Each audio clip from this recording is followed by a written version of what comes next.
Estamos aqui para a gravação de mais um episódio do podcast Explica Aí, o podcast que existe para simplificar esse mundo de investimentos para você. O episódio de hoje é um dos episódios talvez que gere maior repercussão, porque a gente vai falar de um assunto que muita gente quer saber e talvez a classe de ativos onde a maioria das pessoas investem hoje, que são títulos públicos. Título público muita gente vai conhecer como o Tesouro Direto. O Tesouro nada mais é do que a plataforma onde eles são negociados e ele vem muito de um movimento de popularização que foi feito de alguns bons anos para cá, do governo junto com a nossa bolsa, para tentar trazer isso à tona. Se você gosta desse tipo de vídeo, não esquece de se inscrever, já deixa o seu like, para que esse conteúdo possa atingir o máximo de pessoas possível. Hoje estou eu aqui, Thiago Diniz, sócio da SVN Investimentos, junto mais uma vez com Cássio Marcato, assessor e sócio também da SVN Investimentos. Fala, Thiago, fala pessoal. De fato, a gente traz esse tema hoje pela relevância dele, né? É um tema que tem sido muito procurado, porque o governo também tem fomentado essa procura. Lembrando que o Tesouro nada mais é do que uma plataforma onde você, pessoa física, o Tesouro Direto, né? Você, pessoa física, pode, por ele, investir num título público, emprestar. Quando você faz isso, você empresta dinheiro para o governo. O título público é o maior mercado brasileiro. O mercado de renda fixa é o maior de todos, mas a grande parte dele são títulos públicos. Então, ele é um mercado muito maior em valor e volume de negociação diário do que ações. Algo que não está, talvez, tão explícito, né? Mas como ele é muito grande, ele é negociado por bancos e fundos de investimento, fundos de pensão, fundos de previdência, em larga escala há muitos anos. O governo, na última década, as últimas duas, a partir de 2002, pela criação da plataforma do Tesouro Direto, tem facilitado com que as pessoas físicas também possam investir em títulos públicos, também emprestando dinheiro para o governo, porque é assim que a gente chama de todos os governos do mundo os ativos de risco soberano, que são os ativos mais seguros de um país, porque o risco dele é do seu governo. O próprio Tesouro tem na Constituição, existe uma lei na Constituição garantindo recompra dos títulos emitidos pelo governo, trazendo mais segurança ainda. Por isso a gente trouxe esse tema hoje aí à tona. Perfeito. Esse foi um assunto uma forma de investimento que ganhou muita notoriedade nos últimos anos, não à toa. Então esse movimento que a gente comentou de facilitação, democratização desse investimento, começou sendo feito talvez com a criação da plataforma do Tesouro Direto em 2002. É uma plataforma amigável, então tem lá desenhos, simuladores, é fácil da pessoa entender. E também a questão da mudança dos nomes dos ativos. Então, por exemplo, uma NTNB é chamada também de Tesouro IPCA. Uma NTNB, na verdade, uma NTNB principal. Uma NTNB é um Tesouro IPCA com juros semestrais. Esse é o nome do ativo. Então agora ele já explica no próprio nome onde você está investindo. Se eu estou investindo numa LFT, é um Tesouro Selic. Se eu estou investindo numa LTN, é um Tesouro Pré-fixado. Então ali você já sabe como funciona a tua rentabilidade. E aí fica muito mais fácil o investidor comum, pessoa física, acessar. Outra coisa, o valor mínimo de investimento desses ativos na plataforma do Tesouro Direto é muito baixo. Ele pode comprar fracionado os títulos. Então hoje, a partir aí de R$30, qualquer pessoa consegue investir nesses títulos, né? Essa ideia veio em conjunto com a B3, a nossa Bolsa de Valores, para democratizar mais esses títulos. Porque a gente tem, por exemplo, a gente distribui bastante títulos públicos no nosso sistema, na nossa plataforma, inclusive para pessoas jurídicas. A XP disponibiliza isso, é a maneira da pessoa jurídica acessar, porque pela plataforma do Tesouro, pessoa jurídica não pode. E a gente tem um volume um pouco maior de necessidade ali, porque para nós o ticket mínimo ali é um preço unitário cheio, vai dar em torno de 4, 5 mil reais por quantidade que a gente consegue mandar, e o Tesouro tem essa facilidade na plataforma direta dele de investir em 30, 40, 50 reais de mínimo para democratizar, para conseguir atingir todo mundo, aquele que tem um saldo um pouco menor que sobrou do salário na conta corrente, que não quer pôr na poupança porque ela demora 30 dias para rentabilizar o recurso, é um pouco mais burocrático. O Tesouro Selic vem para esse motivo, para esse propósito. A pessoa que quer começar a guardar um recurso ali para se aposentar no longo prazo, Tesouro Pré-fixado e Tesouro IPCA+, com ou sem juros semestrais, vem para auxiliar ele nessa estratégia. Então é essa democratização que eu acredito que seja o principal a principal motivação do governo para disseminar essa informação. Perfeito. E até usando o gancho para falar desse assunto entre a diferença do Tesouro Direto e da plataforma da corretora, da XP no caso, um outro ponto importante é o custo. Quanto que eu gasto hoje para investir no título público, no Tesouro Direto? Uhum. Numa NTNB ou no Tesouro IPCA, num Tesouro Prefixado, eu vou pagar ali uma taxa de custódia, que é quanto eles cobram para guardar esse título para mim. 0,20 ao ano, pago 2 vezes ao ano de 0,10. Hoje, uma das vantagens é que a corretora ela não cobra isso. Então, ela faz essa custódia sem ter que cobrar. Então, esse é um outro ponto dos diferenciais, só para a gente fechar esse assunto que o Cássio abriu. E aí, a gente, tentando entender um pouquinho a motivação, o que é o ativo em si. Então, um ponto assim, o título, o Tesouro Direto, ele é tido como o investimento mais seguro do país. Sim. Correto? O Tesouro Selic, ele é um tipo de investimento que ele não tem, entre aspas, não falo que não tem risco, mas é o menor risco que a gente vai encontrar em qualquer investimento. Ele tem liquidez diária. Eu posso investir e resgatar a qualquer momento. E ele vai render hoje, próximo ali a 13,75% ao ano, que é a nossa taxa Selic. Ele vai sempre render o que for a taxa Selic do momento. Se eu comparo hoje com a poupança, que é ainda um dos investimentos onde a maioria das pessoas começam a investir, onde só em Londrina hoje tem 4 bilhões de reais, talvez é a forma mais democrática de investimento. Mas assim, a pergunta, Cássio, se o Tesouro Direto tem vantagens em todos os pontos contra a poupança, rende mais, é mais líquido e mais seguro, por que é que hoje a gente tem ainda tanto dinheiro na poupança? Eu acredito que a gente pode, a partir da explicação de como um banco, na essência, funciona, lá no começo da criação deles, ele simplesmente pega o recurso de quem é poupador, de quem tem capacidade de poupança, um recurso meu, para me pagar uma taxa. Estou emprestando meu dinheiro para o banco. E o banco pega esse dinheiro e empresta para o Thiago, uma taxa muito acima disso, e ele fica com essa diferença. Então o banco sempre fez isso, vai fazer eternamente. O governo faz isso também, ele não empresta numa outra ponta, mas ele usa o tesouro para pegar o meu dinheiro aqui do poupador, vai me pagar uma taxa e vai financiar projetos do governo. O banco, quando você, cliente do banco, investe num Tesouro Selic dentro da agência, na corretora do banco, tanto faz, ele não pode emprestar esse recurso para uma outra pessoa. Porque o dinheiro não é dele. Esse recurso vai para o governo. Ou já foi inicialmente, depois ele só trocou de mãos. Então o banco não tem uma motivação muito grande, principalmente na rede de agências, de colocar esse recurso dentro do Tesouro Selic. Lembrando que a poupança, ela tem um fim, ela tem a grande parte do dinheiro dela precisa ser usado para expansão habitacional. Então banco, eu capto esses bilhões que você comentou e eu tenho que emprestar esse dinheiro na alta ponta quase que exclusivamente para financiamento imobiliário. Não posso fazer outros tipos de empréstimo com recursos da poupança. E o financiamento imobiliário é muito interessante para o banco, porque é longo, muito longo. As taxas, mesmo menores, os juros fica muito grande, porque eu estou esticando o prazo em décadas. E é muito seguro para o banco. É um empréstimo, talvez, é a prioridade das famílias. Então, o risco de inadimplência é baixo.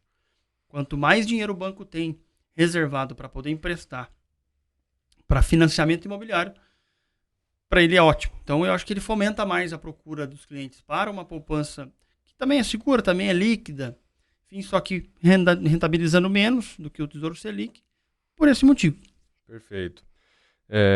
E até você comentou a questão da segurança do financiamento. Se a pessoa deixa de pagar, ela perde o imóvel dela, né? Então, para o banco, o risco é a última nulo. linha que alguém pensa em ficar inadimplente. Exato. E aí ele remunera a pessoa na poupança, que está explicando a regra de remuneração da poupança, né? Ela tem tem uma divisão ali que, se eu não me engano, é a Selic a 8% ou a 8,5%. Quando a Selic está abaixo disso, a regra da poupança é que ela paga 70% do que for a Selic. Se a Selic está acima desse patamar, ela vai pagar 0,5% ao mês, mais TR, mais a taxa de referência. A TR foi 0 por alguns anos, voltou a ter algum valor recentemente com essa alta da taxa Selic, mas ainda assim sempre vai existir um gap muito grande. A poupança tem uma vantagem contra o Tesouro, sim. Não tem cobrança de imposto de renda. Tá? Mas ainda assim, fazendo uma conta de padeiro, uma poupança, caso ela tivesse o imposto, ela renderia provavelmente uns 15% a 20% ainda menos do que um Tesouro Selic. Exatamente. Bom, além do Tesouro Selic, existem outros tipos de títulos públicos negociados no Tesouro Direto.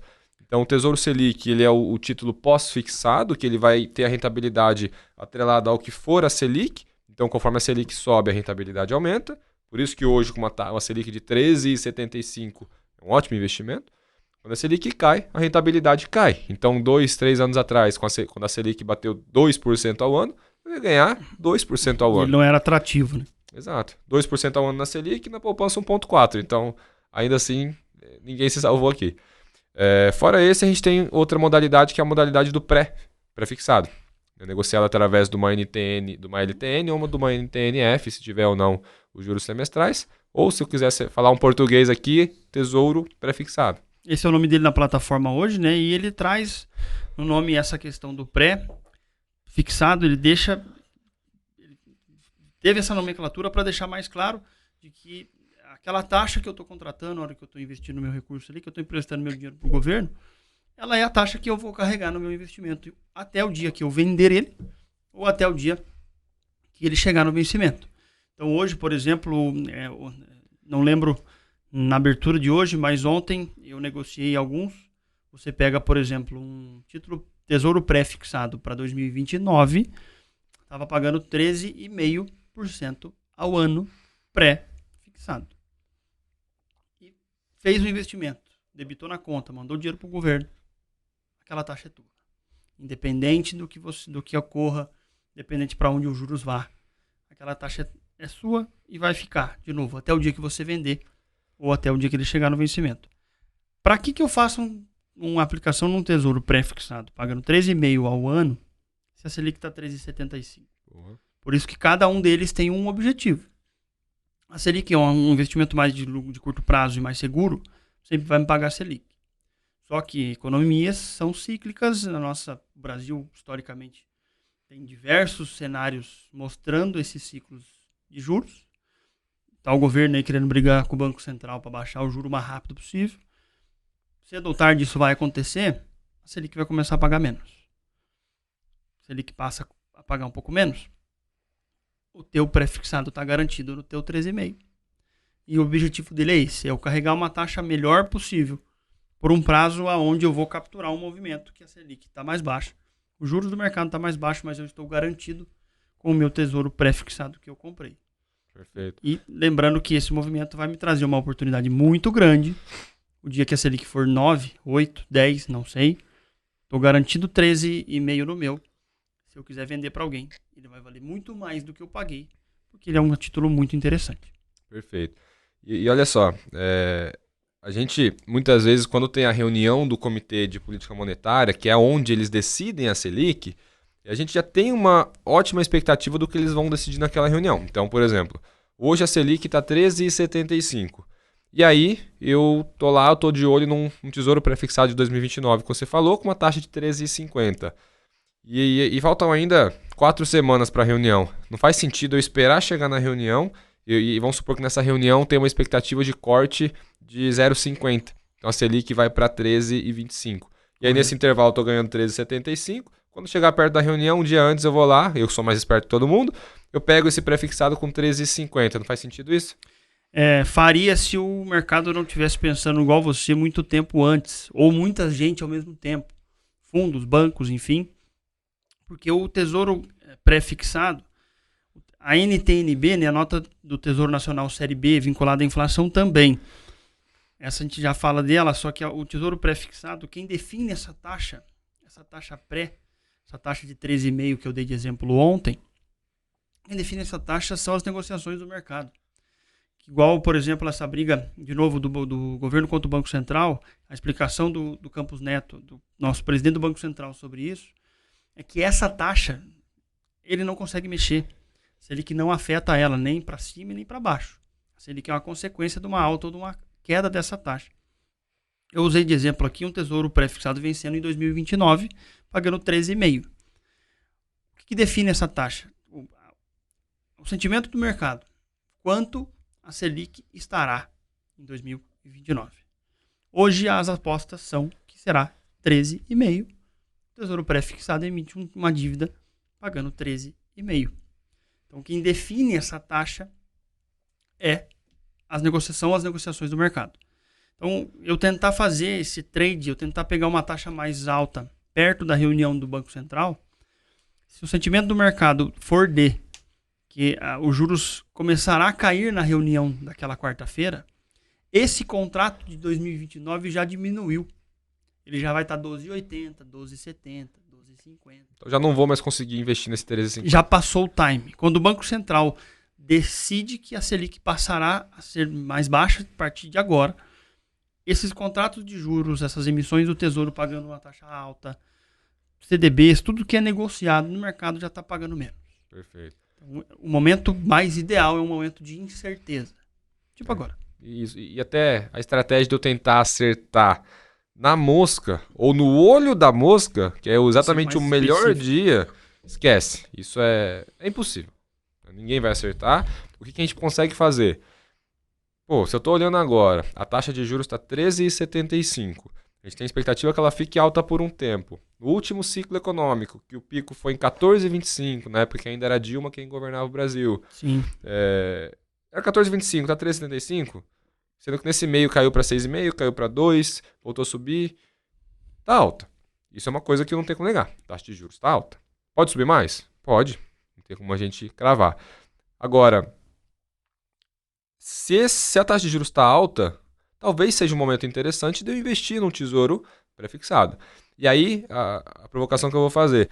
Quais são os momentos de eu decidir se eu devo investir num tesouro pré-fixado ou num tesouro pós-fixado, por exemplo?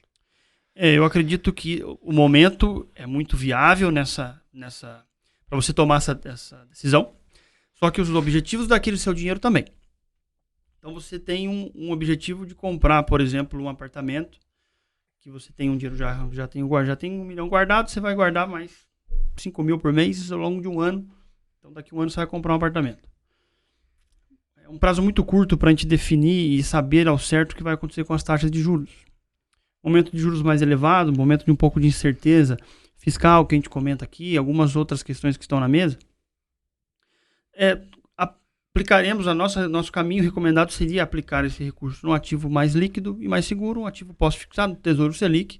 Selic está alto, ele vai rentabilizar bem até chegar o momento que você vai precisar do recurso para adquirir o teu apartamento e realizar o teu sonho, o teu objetivo.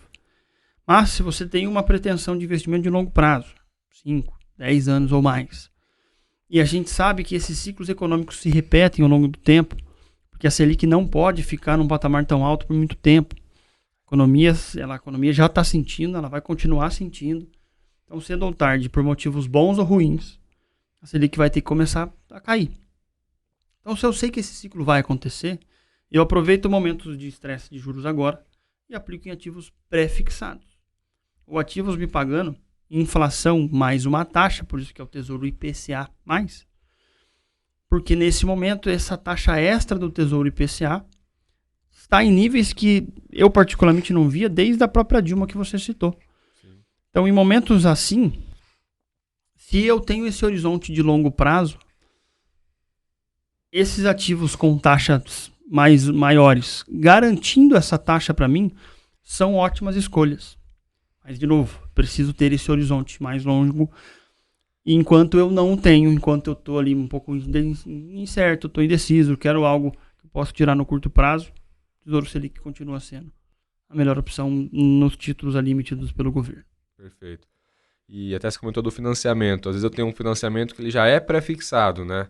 A 8% ao ano, e a Selic hoje me dá uma possibilidade de travar no 13,50, tem um bom gap ali de um ganho que talvez nem justificaria eu pagar esse financiamento aqui. Um exemplo, agora tirando a questão dessa análise do objetivo de vida, mas assim, eu tenho uma cliente que ela fez um investimento em 2015, 16, pegou um pré-fixado, acho que, se não me engano, era perto de 16% ao ano. Que era o estresse nos juros na época da Dilma foi um pouco mais elevado do que agora. Sim, tinha taxas até mais altas do que hoje. Por consequência, claro que a gente não sabe os próximos dias, enfim, podem ser que essas oportunidades se repitam. Sim. Mas nesse nível atual já esconde algo visto poucas vezes. E Sim. Todas as vezes que aconteceu, entregou um resultado fenomenal para quem carregou isso aí. foi esse caso. Ela fez esse investimento, tinha uma taxa ali de 16% ao ano, e ela fez, se não me engano, foi para 5 anos. Então, esse ativo já venceu, acho que foi em 2021 que ele venceu. Só que nesse meio do tempo, a Selic ela caiu. Então, a Selic, que era 14,25, caiu para... Ela ficou um tempo em 6,5, caiu para 4,5, está chegando no 2 por conta da pandemia, não era a expectativa inicial, mas o ponto é, ela ficou esse tempo todo ganhando 16% ao ano, enquanto ninguém mais no mercado estava. Esse é o cenário perfeito de um pré-fixado. Então, se eu estou com uma taxa travada por um período longo, com uma remuneração alta dessa, e de fato a Selic vem a cair, eu tenho um ativo que ninguém mais vai ter. E até você comentou do Tesouro Prefixado para 2029. Eu acho que você falar 2029 tem dois tipos de reação. Tem a pessoa que vai olhar o 2029 do lado positivo. Desculpa, do lado negativo primeiro. Cara, a gente está em 2023. Eu vou investir até 2029, eu não sei o que eu vou comer amanhã. Imagina até 2029, então não quero fazer isso, quero deixar meu dinheiro com liquidez. Tudo bem, é uma forma de se pensar, só que eu gosto mais do lado positivo. O que é o lado positivo? Eu vou ter um ativo que vence em 2029, que eu tenho uma taxa contratada de 13,50, que aconteça o que for, eu tenho uma ótima rentabilidade garantida num ativo que tem o menor risco do país. Então, nesse caso, é melhor eu investir para 2029, se tiver um 32, melhor ainda, porque eu tenho mais tempo de previsibilidade, do que eu investir num ativo curto que daqui a pouco não existe mais essa taxa no mercado. Hoje a gente está com as maiores taxas de Tesouro IPCA, por exemplo, que vai ter uma precificação parecida, desde 2018. As taxas estão muito altas. 2018, no momento de estresse causado pela greve dos caminhoneiros. Perfeito, exato. Essa janela que se abriu curta, porque depois a coisa já normalizou. Final do governo Dilma. E agora? Exato. Então, assim, se eu estou pensando em montar um planejamento de longo prazo, imagina uma situação. Eu sou uma pessoa que já acumulei um patrimônio, estou com 50 anos de idade, e eu preciso que o patrimônio que eu acumulei, porque agora eu imagino que minha remuneração daqui a pouco comece a cair, etc. Conforme a pessoa vai tendo mais idade, ela sai um pouco da fase mais produtiva da vida dela. Isso são ciclos que acontecem com todo mundo normalmente. Eu preciso preservar o patrimônio que eu já construí. Qual que é o maior risco que existe hoje no Brasil, além da questão do real? Inflação. Sim. Imagina, eu estou com 50 anos, expectativa de vida de viver até os 90. Por que eu não pego um título público atrelado à inflação, que vai me pagar IPCA mais 6. Aí eu pego o vencimento mais longo possível, por exemplo, em 2060, eu tenho uma rentabilidade, e se eu fizer as contas, eu vejo que vai me dar uma remuneração mensal ali de 20 mil reais, por exemplo, e tá bom, fechou. O ativo ele vai ser corrigido pela inflação, vai me dar 20 mil reais ali periodicamente, na verdade, 20 mil por mês ou equivalente disso, né? Porque o Tesouro paga 2 vezes no ano, mas vamos supor que ele pague ali 120 mil num semestre, 120 no outro, que equivale ali à minha renda dos 20 mil por mês. Está feito o planejamento da pessoa. Vivo até o final da minha vida com esse meu patrimônio, meu capital protegido contra a inflação. Risco. Cara, só se o Brasil quebrar, mas se o Brasil quebrar, a gente tem tanta coisa para se preocupar que... E outra coisa, o Brasil está muito sólido em relação, né? A gente tem vários vizinhos aqui que nos trazem receio. Perfeito. Vizinhos que podem, pelo menos deveriam ser usados no lado positivo da coisa, de que olhem para eles, saibam o que não fazer. Estamos muito longe desse caminho. Claro que ficar atento com tudo que pode acontecer para impedir que isso ocorra. Mas ainda muito sólidos, ainda com uma reserva em dólar gigantesca, ainda um país que, apesar de receios com o teto do gasto, enfim, está muito longe de deixar de pagar suas contas. Sim. Então é um momento de incerteza que é positiva, porque o mercado, quando estressa, esses juros sobem, mostra para o governo que a gente está atento, que é da onde vem as questões que às vezes o governo volta atrás, coisas que a gente viu. A Dilma não respeitou muito essas taxas, a gente viu o que aconteceu. A gente tem muito mecanismo nos protegendo ainda desse risco de quebra. Então não consigo, já que eu tenho que correr um risco, acho que o risco do governo ainda é o mais baixo que tem. Sim. Principalmente por essa recompra, o governo tem que imprimir dinheiro para comprar o meu ativo se eu desejar vender. E só um ponto, lembrando, a gente está batendo aqui que a taxa pré-fixada do Tesouro do Tesouro IPCA+, está muito alta, e que isso esconde uma oportunidade gigantesca.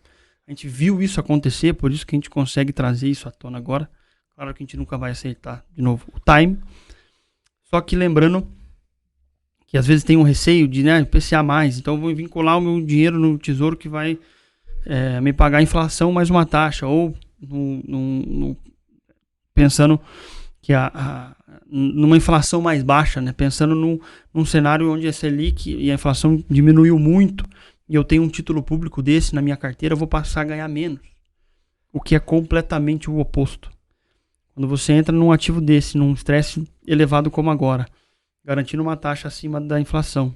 Se a inflação cair, se os juros cair, a taxa está garantida, mas a venda para uma outra pessoa antes do vencimento, que seja daqui 1 ano, 2, 3, qualquer momento, você pode sair vendendo um valor muito acima do que você pagou.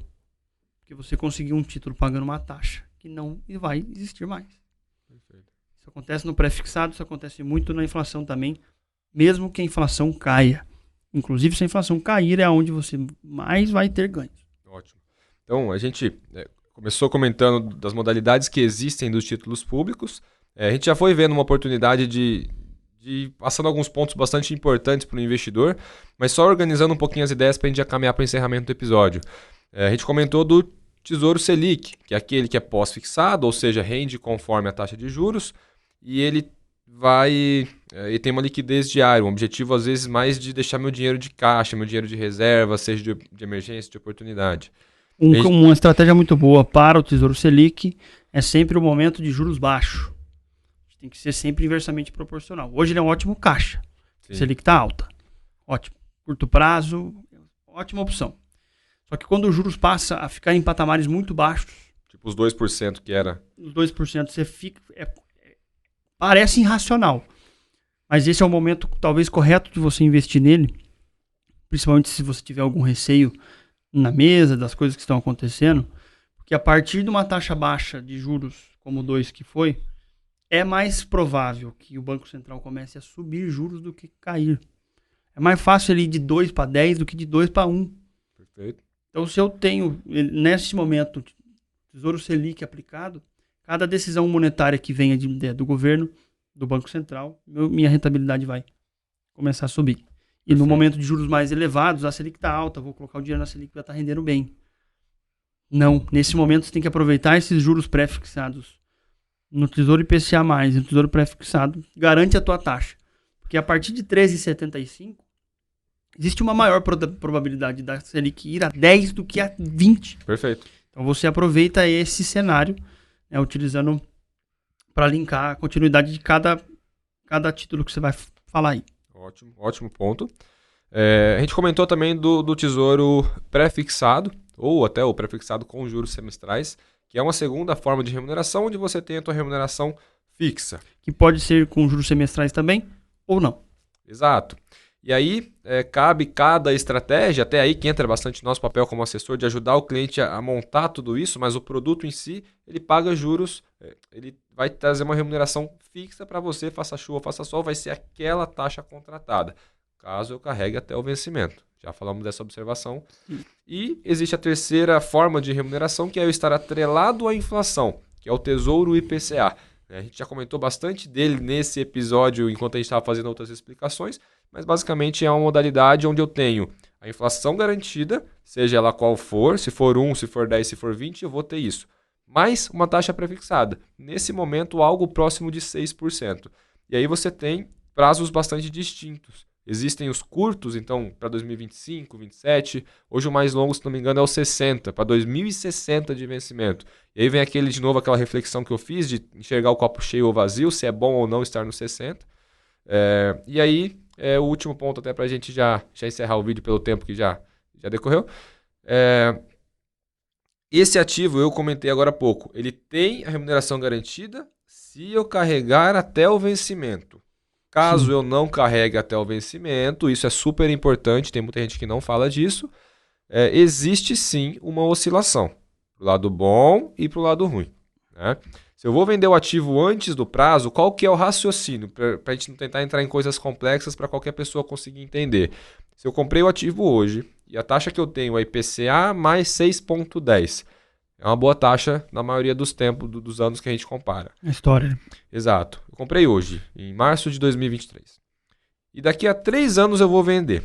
O meu ativo ele é um Tesouro IPCA 2055. Ou seja, o título está lá, ele vai continuar existindo até 2055. Se eu quero vender, alguém vai ter que comprar. Né? E aí a pessoa entra no mercado, vamos colocar que ela entra na plataforma da XP ou no Tesouro Direto, e ela encontra lá IPCA mais 4. Eu tenho uma garantia que eu vou ter até 2055 uma rentabilidade de IPCA mais 6, que eu falei? 6,10? Mais 6. Por que essa pessoa não compra de mim? Porque eu tô querendo sair, eu preciso desse dinheiro para fazer qualquer coisa, uma viagem, comprar um imóvel, casar, sei lá, qualquer necessidade. E aí a outra pessoa não quer comprar no mercado ali a uma taxa mais baixa. Ou seja, qual que é o ponto? Eu consigo vender... Claro, isso aqui é uma forma de simplificar, né? Na prática, você não consegue comprar de um para o outro, você compra na plataforma. Mas a pessoa vende, a corretora vai recomprar, e aí ela recompra ela consegue vender com ágio. Ela consegue vender com um ganho muito acima do que ela estava esperando. Uma maneira de, às vezes, exemplificar esse muito acima, a pessoa está te pagando 2 pontos abaixo do que você pagou. Você pegou o IPCA mais 6,10. Tá te comprando de você pagando IPCA mais 4,10. Parece 2%. Mas são 50%. Em cima de 4, 50% de 4 eu vou para 6. Então é esse 50% a mais que é o prêmio que você tem que receber para eu comprar esse ativo de você. Que ele não existe mais naquele momento por emissões do próprio governo. Perfeito.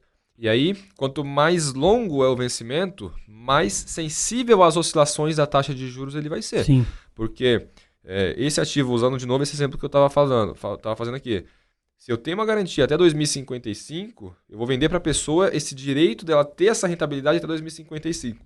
Então, se a rentabilidade é um pouco menor, vai ser um pouco menor até 2055. Então, quanto mais longe o tempo, maior é o impacto positivo ou negativo que eu vou ter.